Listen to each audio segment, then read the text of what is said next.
Yo, what's up, everybody? Welcome to another episode of VPN Chat. It's your boy Carlton, and today we have special guest, actor, producer, director. This man does it all, and then some. The Nelson J. Davis. What's up, man? Hey, what's going on, bro? How you doing? I'm doing good, man. I'm doing great, actually. Thanks for having me. No problem, man. This has definitely been long overdue. Yes. So I definitely wanted to make sure we did this one in person. I appreciate your patience for having me. You're a busy man, so it's all good. It's all good. So let's get started with you. A brief history about you. Mm-hmm. Like, how did you get started with like acting? What inspired your love to get in front of the camera? Oh, long story short. So I always had a love for acting. I started at a very young age. I was actually in drama club when I was in third grade. And I was like, I love acting, but I wasn't really in love with being on the stage. Like, no disrespect to, people that are stage actors and love plays and all that. That's great. It's just not for me. I do love the craft of acting, but I also fell in love with visuals very young as well. I remember watching, like, The Matrix. It was like when DVDs first came out. I used to watch the special features more than I watched the movie. So I was just, like, so fascinated with visuals, so to speak. And then I always love storytelling as well. So, I mean, kind of all goes together. Mm-hmm. So, yeah, and then fast forward 15-something years later to adulthood. Look, I ain't trying to tell my age too much. Grown manhood. Yeah, later on in life. I really, started taking it even more seriously. I got representation in my early 20s, and all the agents that I was trying to sign with, they were like, you'll be great as a model, but it can get you your foot in the door for other things. So that's kind of how I started. Started off modeling, did some print work, started doing commercials, and then eventually I was able to move over to film. And then, I wanted to create my own opportunity, so I also started writing, directing, and producing as well. So, but acting is always my first love. Nice. So I want to talk about how we connected. Because to be honest with you, it's been so long, I don't really remember the story. Wow. I'm gonna keep it to being with you. I don't remember the whole story. I know karma had something to do with it. Yes. But I don't know exactly like how you found me. Exactly. Yeah, exactly. So yeah. I know we had some mutual friends. I want to say I probably found you. I want to say maybe Kevin J. Stone or someone probably shared your work, and then I became a fan of it. The reason I say Kevin J. Stone is because I remember watching him in the Broken web series, like that whole cast, and I was a fan of most of them, and I got to work with a few of them on Lover's Lane, but we'll get to that later. However, I thought that your work was great. I thought it was dope. I'm like, wow, I need to be a part of something like this. So then I started following you and interacting with you, and then I reached out to you, and then eventually you had something for me. Yeah, because I just remember we was definitely doing Karma. Yes. I remember you saying like you really liked that show. I did. And you wanted to be on it. Yes. Because I think it happened like after season 2. Yes. I think maybe, yeah. Yeah. Could have been, yeah. It was on for a little bit. Yeah. So I think it was after season 2. And then and around that time I was developing another series. That series didn't go through, but then Lover's Lane came about. For real? I didn't even know that. Yeah. Yeah. I was doing this. I wanted to do another series. This is before Lover's Lane. Right. And then because actually Kevin and Ashley, they came and auditioned for that. And then we decided to move forward with the show, but I was like, I really want to do something with Kevin and Ashley, and right? And also I just different people in North Carolina, right? That's when I had started talking to you as well. I was like, I really want to do something, and so then Lover's Lane came about, and here we are.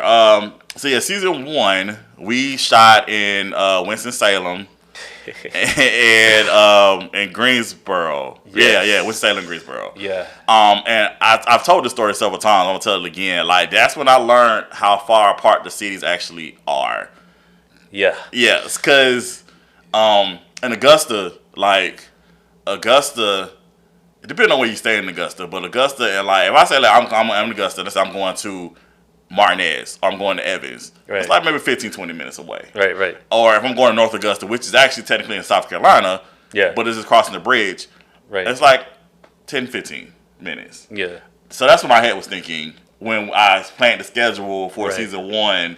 and we was shooting in Winston and Greensboro, and I learned the hard way that that's definitely not the case. Yeah. I had these people running everywhere because I didn't know. I was unaware. We was traveling like an hour at a time, literally.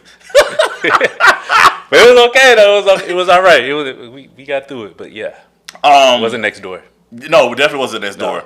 What was your experience like again coming into the situation? Because again, a lot of y'all maybe had interacting on social media, but had just like a lot of people's first time meeting in person. Right. So what was it like for you coming in and filming on season 1? To be honest, that was a great experience for me. And honestly, I hadn't met anybody on that set in person before, but I feel like I'm a chameleon. Like I can adapt like pretty quickly. Like I can, like it seemed like I knew everybody all along. But I also remember, I don't know if you remember this, but I was really sick when we shot season 1. I had a lot of health issues going on, so battling with that. Actually, being on set, it definitely took my mind off of that a little bit. So it was a part of the healing process, I'd like to say. Yeah. I just remember being concerned. I was like, because I was honestly ready to be like, all right, well, we're not going to do it then if you're not feeling well. I wasn't going to recast you. I was going to be like, well, we're just not going to. Yeah, no. I wasn't going to let you down. No. I wasn't going to recast you, but I was going to just be like, well, we have to just reschedule, guys. Sorry. I'm a type of person. Of course, health always comes first for me. It's health and family. Yeah. So I just wanted to make sure you was good. Before we move forward. I remember you did share that with me that you was dealing with some stuff, and I was like, all right, well, what you want me to do? Right. Because I guess I have to be like, hey guys. No, I wanted to go through it. It was just more of a I want you to be aware type situation. Yeah. We made it.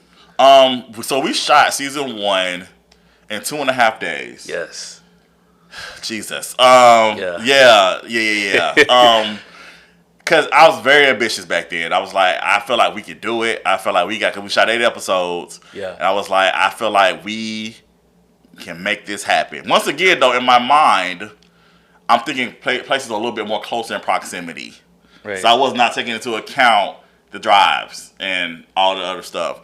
The reason why it was 2.5 days, because I remember specifically, you and Ashley still had scenes that y'all had to shoot. Right. And I was like, it was Sunday night, and I said, guys, and I think Ashley had an appointment that next morning. Right. And I was like, if y'all could please do me a solid, and can we like shoot in the morning and shoot y'all scenes? I think I only had like 4 scenes. Yeah, 4 scenes. And it was at Gabe and Lydia's house. Yeah.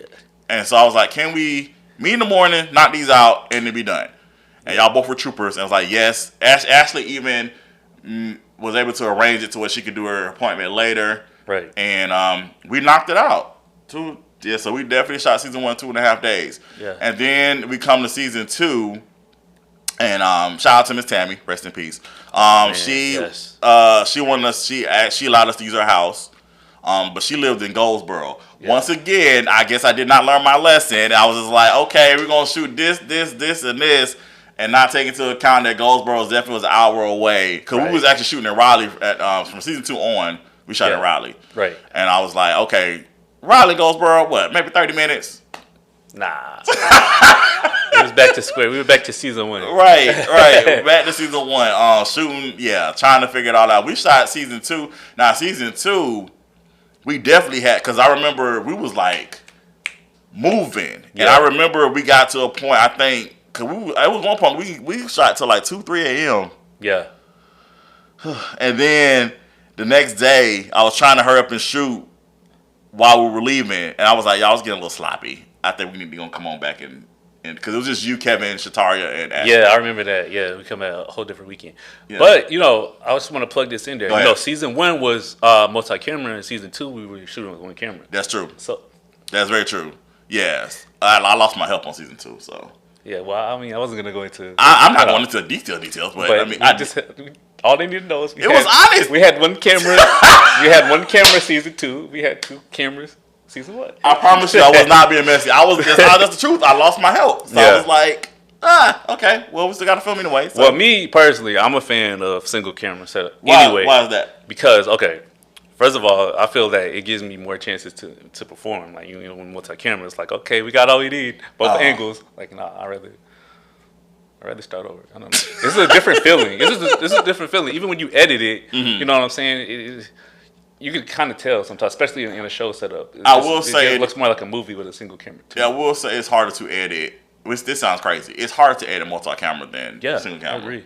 So, yeah, to me. Yeah, to me too. Yeah, I agree. Yeah. Some people gonna disagree, but you go ahead and do that. Point is, single camera. So yeah, season 2. I'm trying to think season 2 was like, okay, I was like, that was the decision I made. I was like, we're gonna split these shootings into 2 weekends. Right. Great decision. Yeah, because honestly, like I said again, I mean, in a perfect world, you would want to where you have maybe 14, 21 days to shoot a whole season. Yeah. Independent anyway. Yeah. But we all lived in different parts of the region. Yes. So and it wasn't just people living in North Carolina, it's people that lived in Georgia too, and Virginia, different things like that. So you have to kind of work around everybody's schedule, and we had to really, with all those people, come up with 2 to 3 days would work for everybody. Yeah. That's one of the most difficult parts, right? Oh yeah. 1,000%. I think to me, honestly, scheduling is the most stressful to me when it comes to pre-production. Yes. Scheduling and finding locations. Right. And I feel like that kind of falls into scheduling a little bit. Only reason because you got this dope location, but it's not available on this day on the schedule. Right. Whatever the case may be. Right. So that's after season 2. I was all right. We're gonna shoot multiple weekends. I want to get into 2. Season 2 was actually the first season, actually the first time ever that I did nudity on my shows. Right. And so do we want to talk about how that came about? Yeah, absolutely. Okay. So I remember around the time when I reached out I was really working on my brand. So I'm gonna rewind a little bit. Okay. So one of the directors that I worked with at the time, I call her one of my mentors. She was like, you're a great person, you're a great actor, but we really need to work on your brand. It's like we don't know what to do with you. So what are you gonna do? You need a brand. I'm like, okay. I'm gonna step into the sex symbol brand. So I started doing more modeling, more risque photos and things like that. Just kind of building up my following. And then I reached out to you. I'm like, hey, can we do this scene like this? You never done anything like this, but I think it'll really help with my brand, et cetera, et cetera. And you were with it. Long story short, and then it worked. I was definitely Gabe's Nation. Oh yeah, we were definitely gonna talk about Gabe's Nation. I was definitely super, super nervous about doing that, just because. Again, I've never done actual the intimate scenes that you see on Power and all other stuff. I've never done that. There was always been implied, or if they were doing it, it was everybody's under the covers, right, and you're not seeing anything. Yeah. So this was the first time I was like, oh, okay, because again, my audience from the beginning is coming out of the church. Yeah. So, and I already knew that I was crossing over into a different audience. Right. But it was just it was kind of nervous, all right, well, and that wasn't necessarily even the people. It was more so my parents, because I honor and respect them. And I just wanted to make sure I wasn't this sounds weird. Wasn't disrespecting them. You know what I'm saying? I get it. I talked to mine first too. Yeah. So, but yeah, like I said, my mom just doesn't watch those scenes, respectfully so. I warn her, I'm like, hey, this scene's coming up, so close your eyes, or walk out the room, or something like that. But she still enjoys the content, though. That's good. So, but yeah, that was just the main thing. I was just super nervous about that. But once you were very professional with it, and like I said again, it was you ease a lot of us into that. Into being comfortable with being able to do that. Also, too, I think with you, it helped usher because I had been wanting to do the Cunningham storyline. I wanted to introduce them, but I knew I couldn't introduce them off back because I knew I wanted to do that particular storyline with the swinger and all the other stuff. But I was like, so when you made that suggestion for you, I was like, okay, this will help. Move into that. Right. Gabe Nation, how did that come about? Where'd that come from? Oh man, you know what? Because you had the shirts. I know. Right, so this man showed up to say he was like, I remember you messaged me, texted me. He was like, hey man, this is gonna be my outfit. And you had the Gabe Nation. Yeah. Gabe Nation. So I said, hey. you're a personal trainer. I said, why not? So go ahead. I just thought it was really dope because again, I study the ones that come before us, and I really thought that it was dope what Shamar Moore was doing with his branding with the whole baby girl thing from Criminal Minds. Okay. So that's kind of where I got the idea from. I'm like, okay, I want to do something like that and make it my own. So big ups to Shamar Moore. But yeah, I just remember like, yo, I had to really work on this branding thing. I'm like, yo, is this cool? I made sure it was cool first, and then you was cool with it. So, Yeah, absolutely. Yeah. I like for you, a lot of things, like when you do have ideas, you definitely make sure that it's okay. You don't just pop up like, hey, I'm doing this. Right. So yeah, I don't want y'all to think he just was like, hey, I'm doing it, and then that was definitely wasn't like that. Definitely not. But yeah, Game Nation, what? Actually, you started the whole, because then every character started having their own little army. Yeah. And I was like, okay, all right. Well, we on this, like Lover's Lane really catapulted a lot of people, and myself, as me Absolutely. too. So, it really helped catapult a lot of people starting careers and stuff like that. Absolutely. So, but of course. And this is something this is me being transparent, and this is something I've learned now that I'm older and more in season into this game. Yeah. Like a lot of times though, when you get popular or people like your stuff, more people want to flock onto it. Right. And so you get so excited. Well, I can only speak for me. I got so excited that I was like, you know what? I'm gonna start adding more people. Yeah. And I think my excitement got the best of me, and so then it's just like just started growing. Like a wildfire. It definitely was a wildfire. Yeah. Definitely for sure. I asked every Lover's Lane person this because a lot of y'all seem to have an issue with this picture, and I knew that. I knew it's coming. Yeah. Because a lot of y'all had an issue with this picture, Yes. and I'm like 1 out of the 100 that liked it. Yeah. We go into season 4. Yeah. The season 4 cast picture. Yeah. Tell me your thoughts, sir. I'm just saying, you know what I'm saying? I'm just glad that we were able to have that relationship that I could be honest with you. Because I never was like, felt I had to be like, I like it. And then be like, man, I hate this. Like, I told him off jump. Like, not in a mean way, but I'm just like, I don't like it. Yeah. And like, it wasn't a bad conversation. No, it wasn't. We were able to talk like that. I'm just like, I don't like it. It's too many people. Like, I can't even tell who's me. Like, what? Even though you're like in the front. I'm just like, but it's just too many because, all right, so it grew from like 8 people. Our face is bigger. Bigger. Next one a little bit bigger. Okay. And then by the time we got there, it's like a row of dots, of milk duds. I'm like, yo, enough is enough. Yeah. That's so funny. That's so funny. Okay, yeah.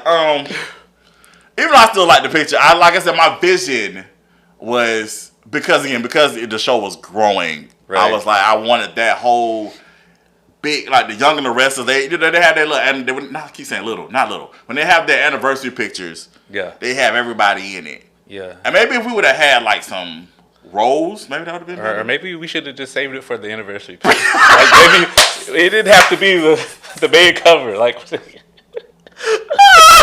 maybe that's what it should have been. It's so funny. I can laugh about it now, but back then, me and you didn't have a bad conversation because it's how you came at me. Yeah. When you came at me with it, I was like, I respected it. I respected your opinion on it. Right. Some people didn't come at me with respect. Right. I was like, well, I don't really care. Right. I get it. You know what I'm saying? Like, it's, it is what it is. And so I remember specifically saying, if I do redo it, you wouldn't be in it. Because you're not a main person. Like, you're not like a... So, please be glad you're in the picture. Right. That's all you shouldn't even be talking. If you wasn't there in season 1, don't be talking. if you're not a main 8. If you're not, if you're not the main 8. I'm just saying. I love all y'all, but I'm just saying. I'm just no. Keeping it a buck. I feel it.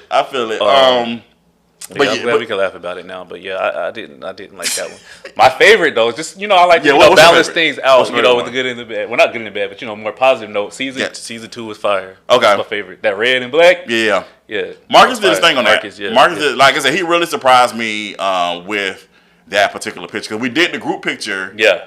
And then he did all y'all individual pictures. Promos. Yeah. And so then when he sent me the email, I'm thinking, okay, I'm about to see the group picture. Just basically an enhanced version of what I took on my cell phone already. Right. And I got that. I was like, oh. Yeah, he did his big one with that one. Yeah, 1,000%. Sure. I love that. I like that one. And you see, season 1 was dope too. It's always gonna have a special place in my heart because it was season 1. You know what I'm saying? Like it wasn't extravagant, but it was special. Season 2, that one was. Yeah. That one was. Yeah. Yeah, Marcus is a big one on that one for sure. I liked. Who was your favorite? I'm not saying actor, but who, as from Gabe's perspective, who was your favorite character that Gabe had to interact with? Oh, you know what? That's really. It's hard because it's so many. Oh man, I like the way that I like how the relationship evolved between Gabe and Nicole at one point. Mm-hmm. Like I like that. It seemed like she was one of the more positive characters in his life. There was no drama between them two. Like when he started training her and stuff like that.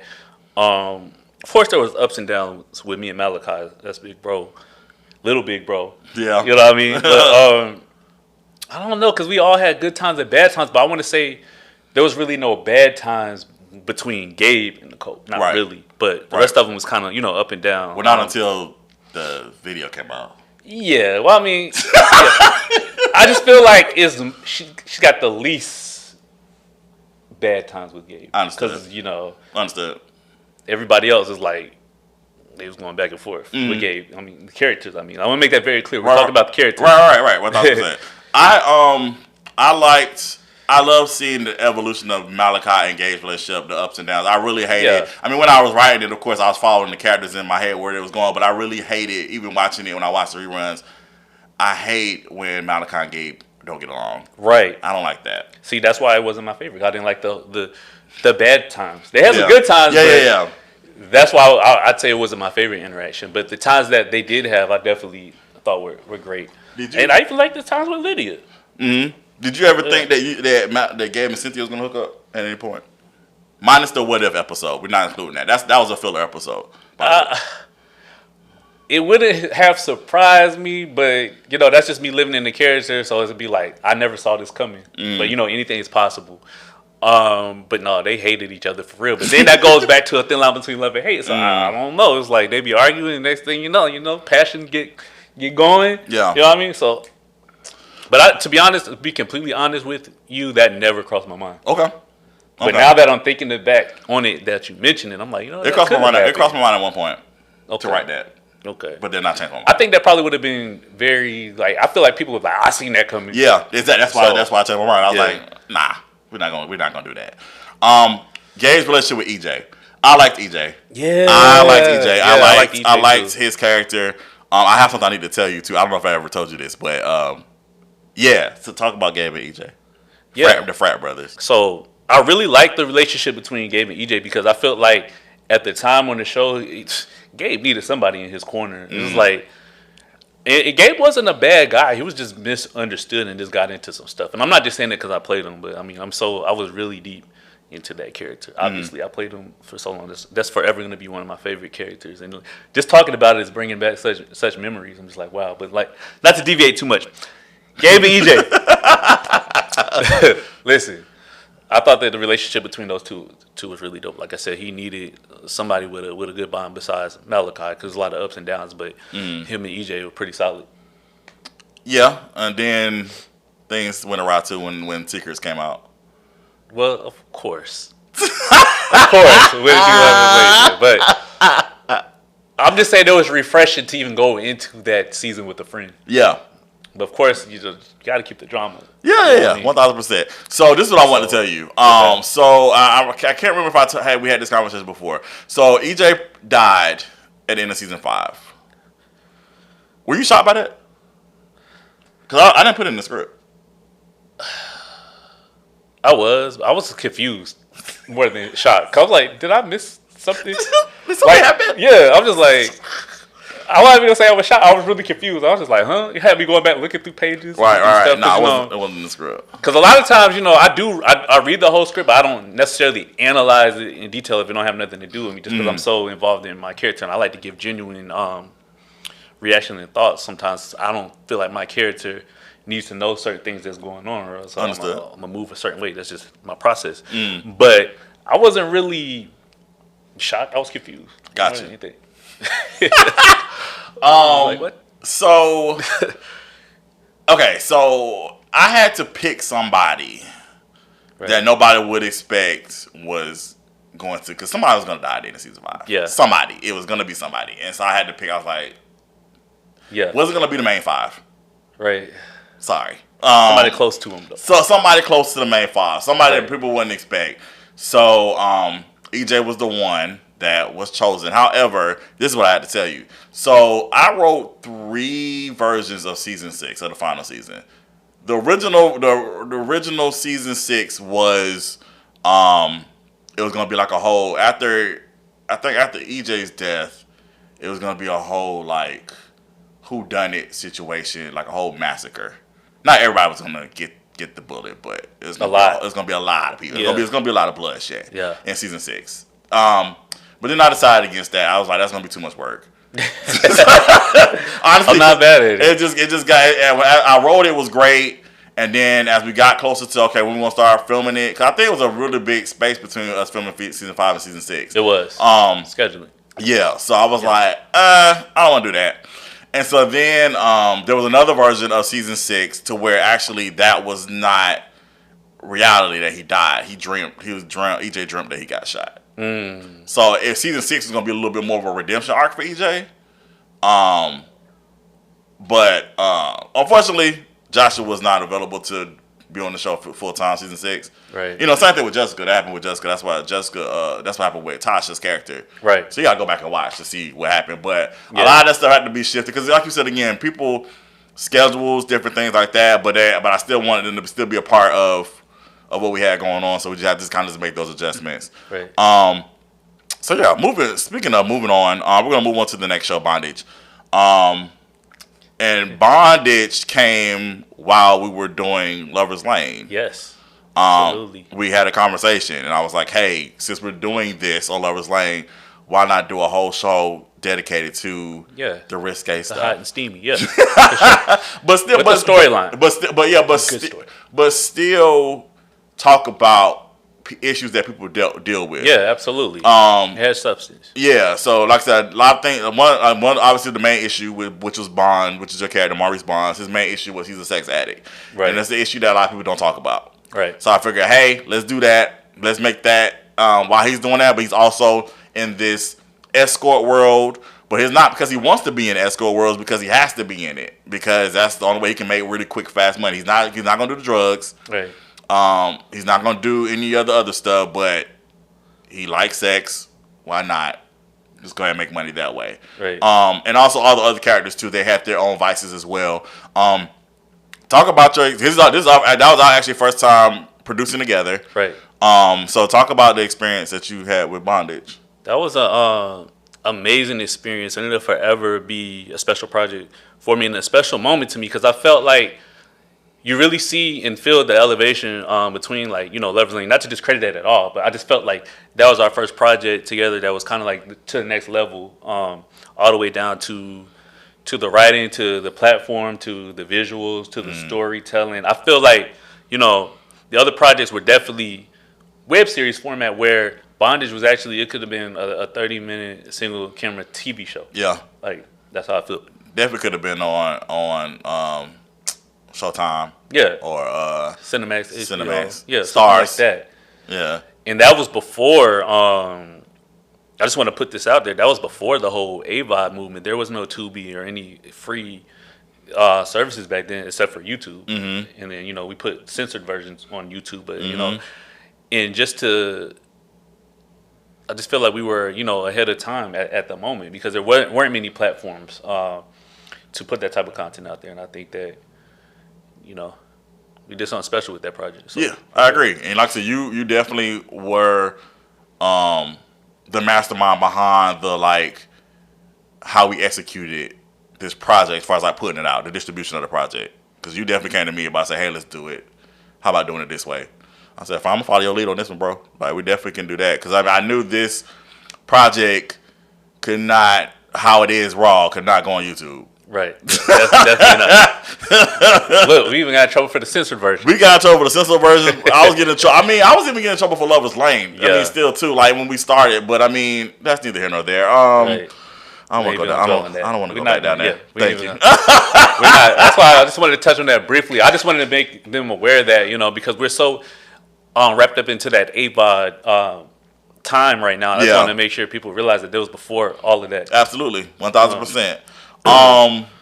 I I definitely, like I said, I enjoyed doing Bondage just because, again, it was something to where I was able to really push the envelope as a creative, and it helped me with my storytelling.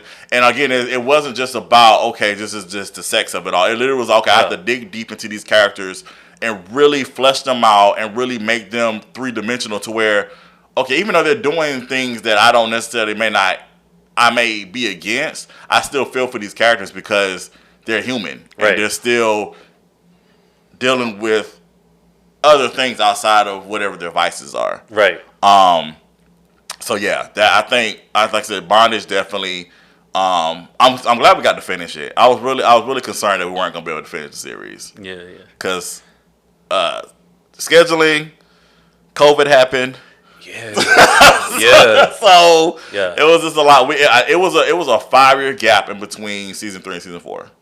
Yeah. Because, well, not filming it, but when it came out. Because season 5 came out this year. That's a whole different part of the process. Yeah. Post production. You had other projects going on. Yeah. Everybody was super busy. Because again, at that time, that's when we'll get into it. Like I said, you started doing your films. I started doing films as well. So it was just all over the place. I'm just grateful that we were able to get it out though. Yeah, absolutely.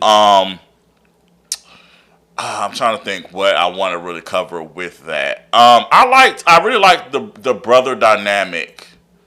I like the sibling dynamic in that show. I liked, of course, you and Bird. Bond Roxy. and Roxy. I liked Bond and Jamal. I liked that relationship. Yeah. I tell Marquise this too. I've told him this in the past. I like the way that because y'all see Marquise. Marquise is tall, like extremely. And like the way he still played down to you and Bren, even though he's taller and more massive than both of you, he still played little brother to both of y'all. And I really enjoyed the way how Bond interacted with Jamal, even after Bond found out that was his brother. Like, 'cause Bond didn't know at first, and then it was like, oh, this is my brother. Okay, cool. So Bond like, I got bigger fish to fry than this. Oh, that's all? Oh, okay. I got my brother. Okay. A whole bunch of other issues.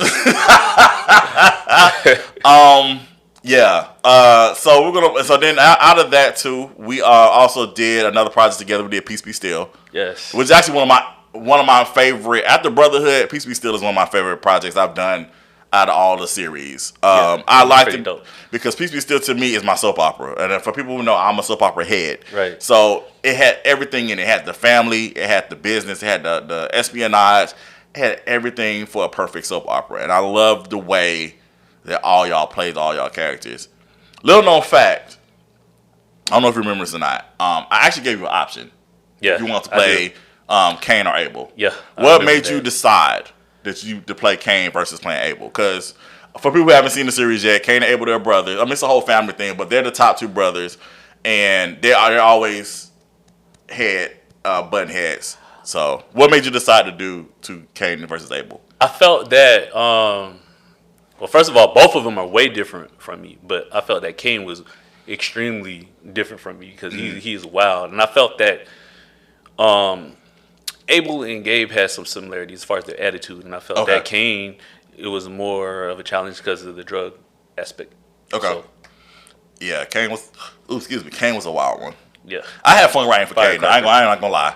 I had fun. I was like, when I write, and you're a writer too, so you know this. Like when I write, I don't think about y'all. Right. Like I don't think about the person. I'm in character. Yeah. So when I was writing Cain, I wasn't thinking about Nelson. I was like, I'm just gonna let Cain just let loose. Cain's gonna say whatever he want to say, do whatever he want to do. He's a loose cannon. He definitely 1,000% is a loose cannon. And he's gonna talk to his siblings any kind of way. He was talking to anybody. But the siblings especially. Yeah. Especially the baby brother. Yeah. He said, "Camera boy." Yeah. Oh man, that part was funny. That was definitely a highlight of season 1. Yeah. For me. Yeah, definitely. I just enjoyed. I enjoyed that series, and just in particular, just you and Kiara. Oh yeah. Y'all definitely, like I said, the chemistry is unmatched. And that's another one. You know, that was my first time ever meeting her when we started that. We just was like, Yeah. When we did that one, I believe like her foot was broken or something. I kept Yeah, picking on her first. that season. So that first season, and we Yeah. talked about this on hers too. People don't. A lot of people didn't know that though. And Yeah. and then when they go back and watch, I said, "Oh yeah, she was just standing there. Yeah. She was just standing in different spots." Yeah, her she had broke her ankle. Yeah, I knew it was something like that. She broke her ankle. I didn't want to say her leg. I'm like, I know it wasn't No, her no. leg. I saw like her foot, something down Yeah, there. it was her ankle. She had broke her ankle. Yeah. And it either broke or sprained, one of them. But she, we had to again. You have to just make adjustments. Yeah. So instead of her walking everywhere, we just had her. We placed her, or she was sitting down, or whatever. Still killed it though. I mean, again, y'all want to know if I wouldn't have said anything. She's awesome. Yeah, I liked Kane. I liked y'all's banter back and forth. Me too. I liked your banter back and forth with Cass. Oh yeah. You know, as Abby. Abby's another like person like is gonna just say whatever. They're definitely related. Yeah, like I said, the siblings are related. Yeah. There is no question. I really enjoyed doing the last season, because we got to see the flashback. We got to see why Kane is the way he is. Like his father burning his hand on the stove and different things like that. I liked that we got to do the crossover with What's Your Chocolate. Oh yeah. Forgot about that. What was your thoughts on that? On doing a crossover with another series? I thought that it was cool. I thought it was innovative because I haven't seen much of that in like the web series world. So I was excited to try something new. So I thought that was pretty cool. We me and Tim, we talked about doing. Before, for now, but when we was shooting it, we had talked about it because y'all did so great. Everybody's chemistry was so great between both shows. We talked about doing like a prequel series. Oh, nice. But that would have required us getting new actors to be the younger version of y'all. Younger version, though. But I don't think we would felt like putting the work in to do that. Yeah, I'm about to say, and then I'm like, you can't really go back to chemistry because that's gonna be a new set of people. It is gonna be a new set of people, exactly. So I was like, it was a good idea in theory. Yeah. Because again, we was excited, though, but again, that's how good y'all did. Like the way that we were able to basically put two completely different stories together and that kind of make this history between the characters and marry them together, I thought was brilliant. Yeah. I'm not just saying that as the writer. I'm just saying even if I was watching as a viewer, I thought it was great. Right. Because there was never ever any mention of Peace Be Still and What's Your Chocolate on either shows, and then we brought them together and I thought it was good. And again, y'all, the way everybody acted the characters out and put it all together, I thought it was dope. Yeah, me too. I thought it was dope too. Yeah. So Peace Be Still. Okay. So the movies. The Assistant. I popped up on BrothAhood though. And Yes. I'm sorry. We gotta talk about that. Sorry, we do gotta talk about that. BrothAhood. Yeah. Thank you for reminding me. BrothAhood. Yes. So BrothAhood, you did season 2. You played Courtney's older brother. You played Benji's older brother. Yeah. Well, Benji and Alex's. Yeah, he's older than Alex too. Yeah, Benji and Alex's older brother. Darius. Season 2.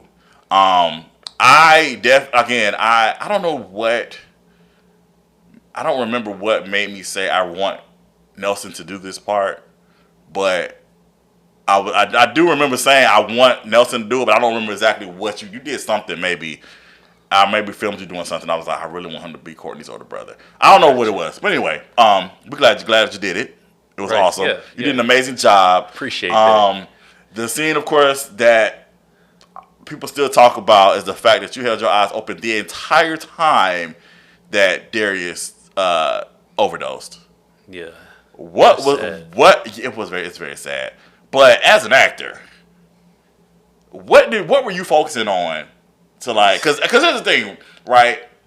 I didn't want to stop the scene to tell Courtney, "Hey man, cover his eyes up," so he got to keep doing it. Right. But because Courtney was in it, and I was like, hopefully Courtney will cover his eyes eventually. But I didn't want to stop the scene and be like, "Hey bro, cover his eyes." But he eventually did it, obviously. Yeah. But I was like, please cover his eyes. Do something so that way Delson can breathe. Do something. But anyway, as an actor, like, what were you focusing on during that moment? In that moment, I was just like nothing. I was just like lifeless. Like that was my thought. Mm-hmm. Lifeless. Mm-hmm. I didn't want to overact. It's lifeless. Like just I give up, which is hard because I never give up. But like, that's definitely not like, Nelson J. Davis at all. So yeah, that was it. Okay. Honestly, I ain't even gonna overthink it. Like that was it. I was like that. Well, at the moment you waiting to exhale and just like I'm done. Yeah. Yeah. It was definitely a sad scene. It was sad. It was.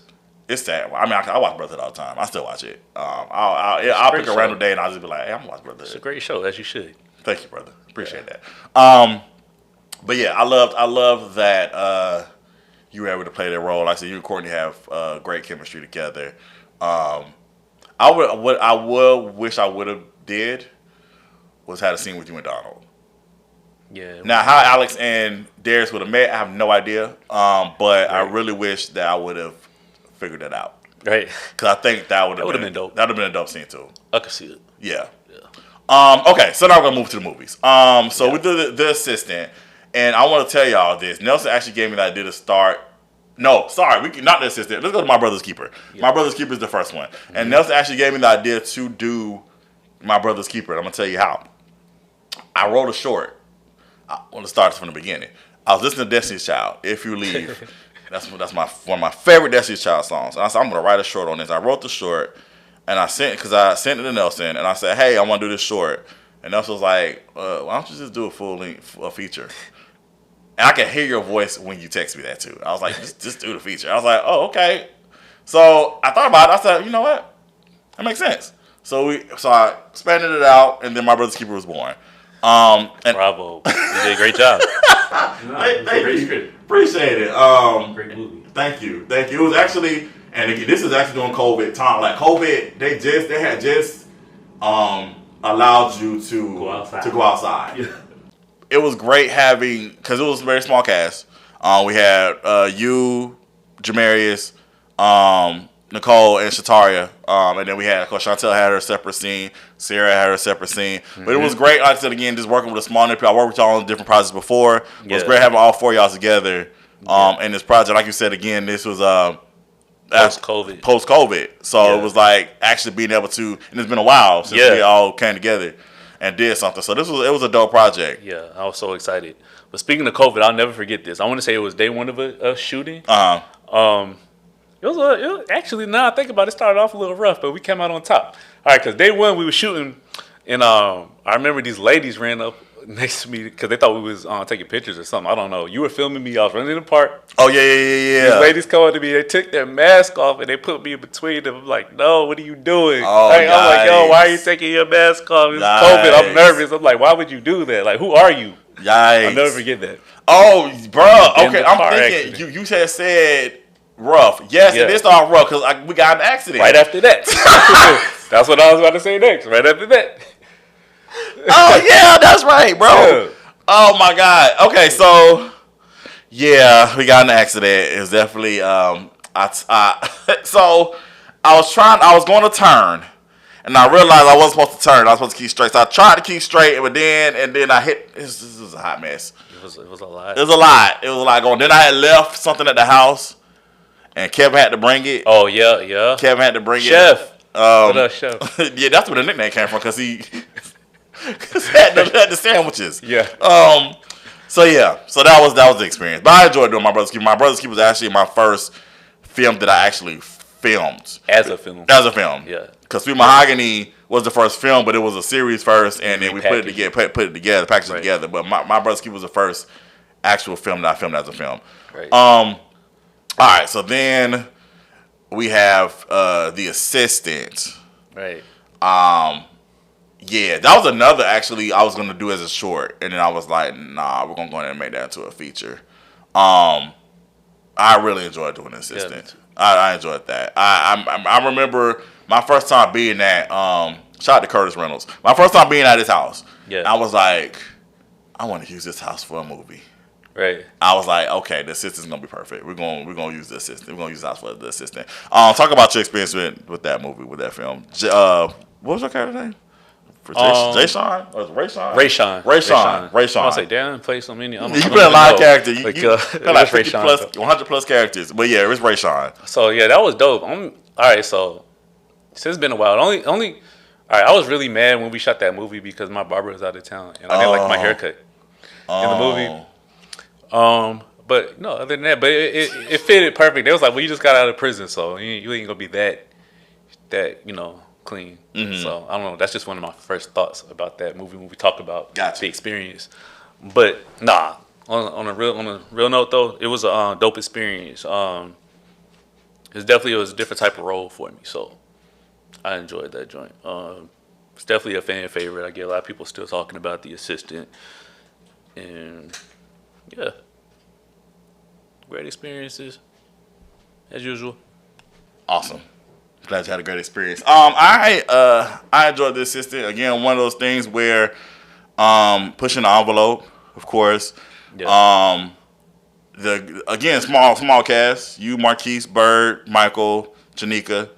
Those was the main five. And Reggie. And then we had Reggie was in it. We had Showtime. And we had other people sprinkled in there that had like smaller roles, but like I said, the main five was just y'all. It was you five, and it was great. Like I said, it was great being able to. We shot that in 2 weekends. Yep. Shot one in Charlotte, and then we shot the other in Augusta. Yeah.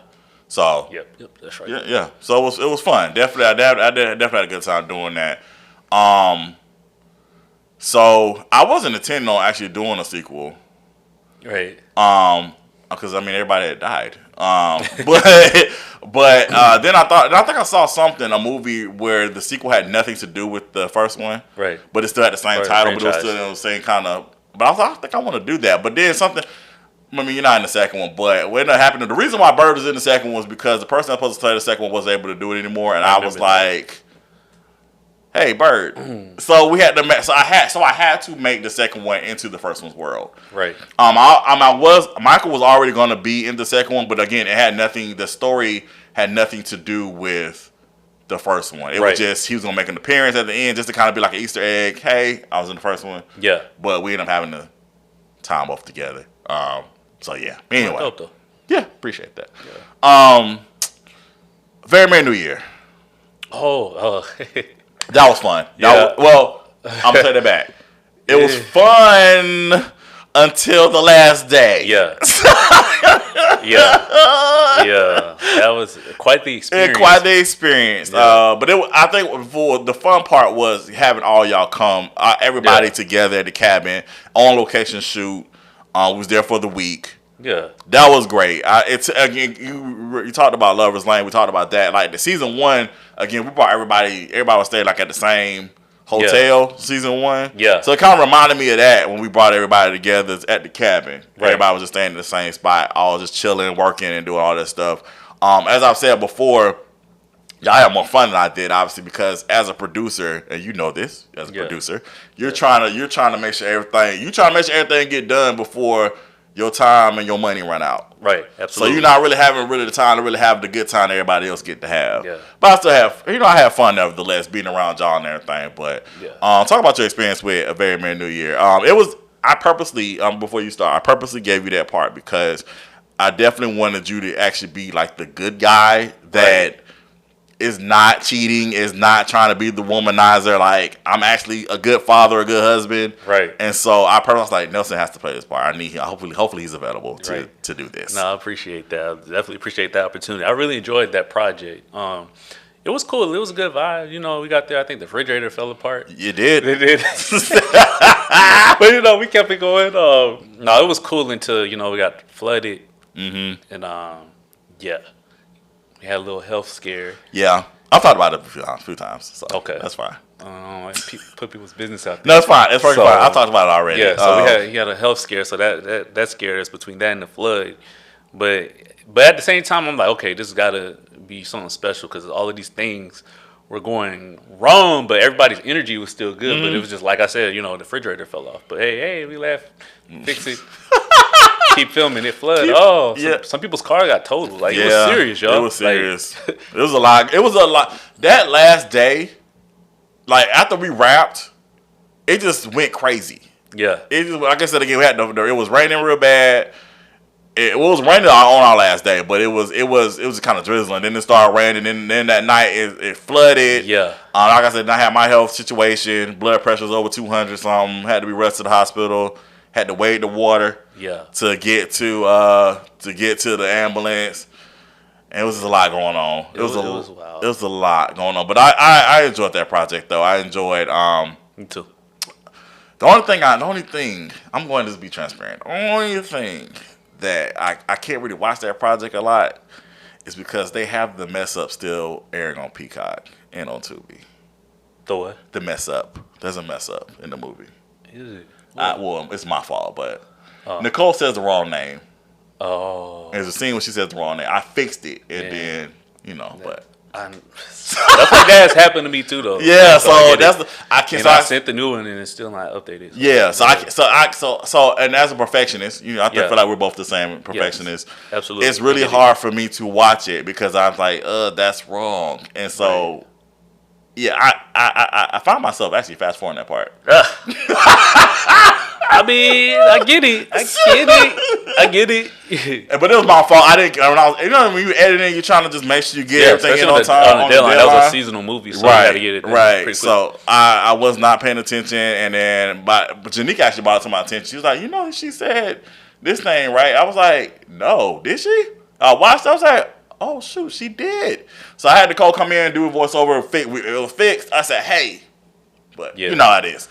So, again, I said all that to say it's kind of hard for me to watch that movie, despite the fact that you guys did an amazing job. I thought it was great. People still want a second one. I was like, how? Mary is not here with us anymore. It's called A Very Merry New Year. Yeah, it's got to spin off somebody else's name. I don't know who. Ask me who. I'm just saying, that's all I got. Speaking of, again, we mentioned that we were going to let you go because Nelson is a very busy man, as we mentioned. As we're filming this, he actually has a premiere that he has to get to. Producer, director, writer. You've done a plethora of movies. Talk about just everything like you've done. Like how has it been transitioning? Because not only do you write, produce, and direct, you also act in your films as well. Yes. So how is it for you as an actor and also doing all the other hats that you wear? Ah man, it's challenging, but a refreshing challenge because I like to have challenges. So. But at the same time, it's I know what I want, so it's easy to kind of execute that as well.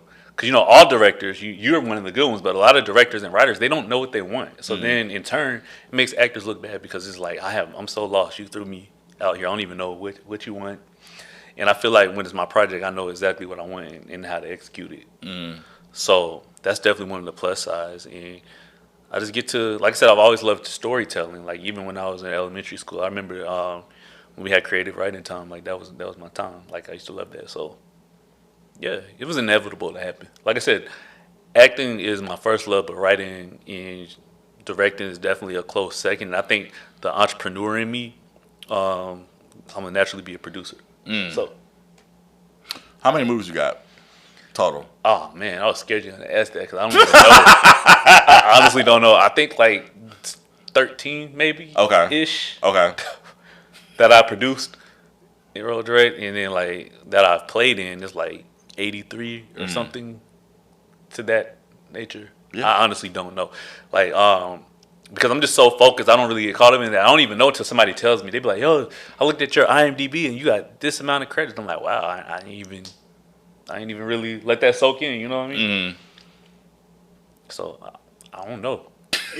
I really don't know. As I sit here, still wait for the answer. Yeah, I don't know. You have to Google it. He's at that phase. Google me. No. I was just playing. I'm just joking. Yeah, man. I just want to say, very proud of you. Grateful to have had the opportunity to work with you, especially at the early stages of your career, and to just see where you are now it's amazing. I knew that you were going to get to this point because again, you are somebody, you're just so you're determined to succeed, right? And not only that, it's just like you're very humble about it, and at the same time, you also go out your way to try to help others get to that point as well. There's a lot of things that I've done that Nelson has definitely helped me with behind the scenes, like as far as like getting to where I am, especially with the films, because I never had any intentions of doing any films. I'm a series guy. I was like, I want to stick with series. So Nelson is actually one of the people that pushed me into, hey man, you should start doing some features, bro. And I was like, huh. All right. Oh man. Oh, Appreciate that. Yeah, you're welcome. I don't know what to say. No, I'm proud of you too, seriously, though, and I'm glad to be part of your journey as well. Early on, and look at us now, man. We ain't even close to where we gonna end up at, man. It's only up from here. Absolutely, I appreciate it. 1,000%. All right, I'm gonna let this man go. Is there any? Before you go, I think this is the obvious answer, but just so people will say, you didn't say it. Where can people watch your stuff? You can check it out on Tubi. You can check movies out on Prime. You check the movies out on Peacock. You can check them out on Reveal, Urban Flicks, and y'all over, man. Yeah, That's just a handful of them. Just type in Nelson J. Davis and Yeah. no, and I'm not. This is not. I'm really not trying to be funny because Google has actually got a lot better with showing stuff. You can actually type in Nelson J. Davis in Google and it'll pop up everything that his stuff is on. So Yeah, for sure. yeah, 1,000%. Not even being cocky, just being for No, real. seriously, and that we appreciate that, Google. Thank you. Yes. Thank you. All right, man. I'm gonna let you go, man. Thank you again for your time. I definitely Thank you. appreciate you. I appreciate you Yeah, for having me and for all the opportunities that you've given me. thank you, man. Thank you. All right, y'all. That's it for this episode of VPN Chat. And until next time, peace. Right, y'all.